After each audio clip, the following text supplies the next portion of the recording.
Hi there. My name is Reese Chatham of reeseastrology.fr, and we're going to discuss today one of Bonatti's 146 considerations. Guido Bonatti was an Italian astrologer and mathematician who lived during the 13th and 14th centuries. He was known for his work in astrology, particularly his book Liber Astronomiae, or Book of Astronomy, which contains his astrological teachings and predictions. Bonatti's work was highly influential during the medieval period and contributed to the development of astrology in Europe. One of the sections of his book is known as the 146 Considerations, which covers various astrological principles and observations. These considerations delve into topics such as the influence of the planets, the interpretation of astrological charts, and predictions about events based on celestial movements and horary astrology. Horary astrology is a branch of astrology that focuses on answering specific questions or inquiries posed by individuals at a particular moment in time.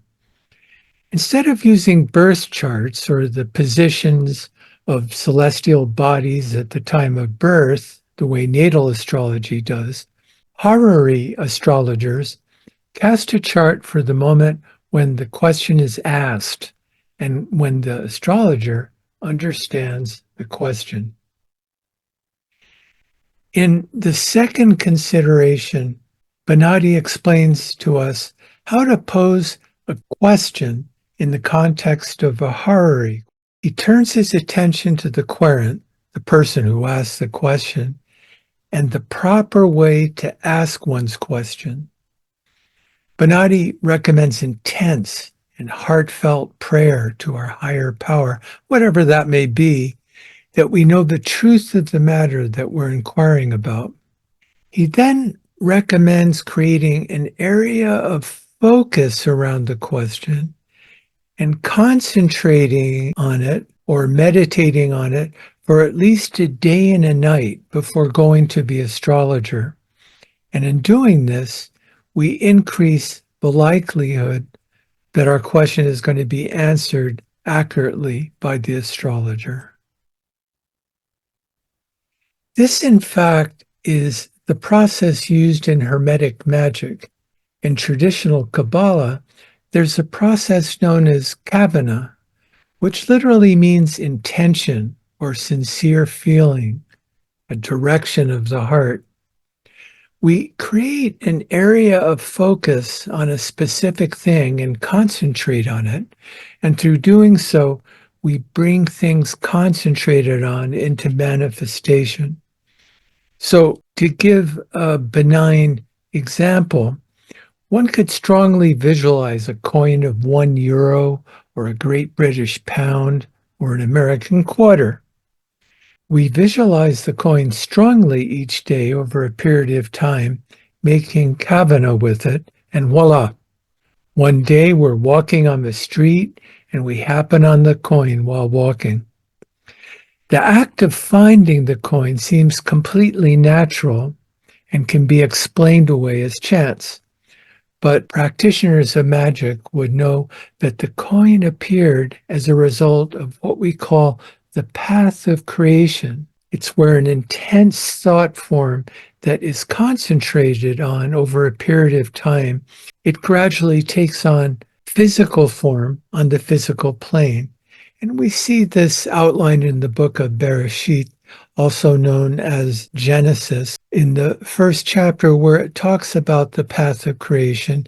This is, in fact, a Kabbalistic text describing how magic works. It's called the path of creation. Now, going back to Bonatti, Bonatti advises us to make, in effect, kavana with our horary question, first praying to know the truth of the matter, And doing this with intense emotion and feeling because we have a strong need to know. And it's only after doing this that we go to the astrologer and pose the question. Bonatti adds that, of course, there'll be times where there's a sudden need to have an answer to the question. And in this case, the need is so strong and the emotions and feelings of the querent are so high that the question, once posed, will be answered.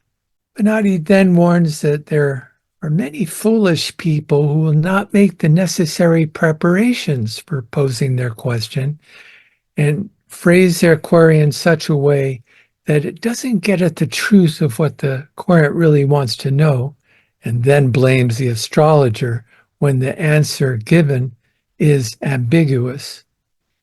In short, Bonatti's advice for us is that for a clear and precise answer to our question, it is best that the question comes from a sincere and deeply felt need to know.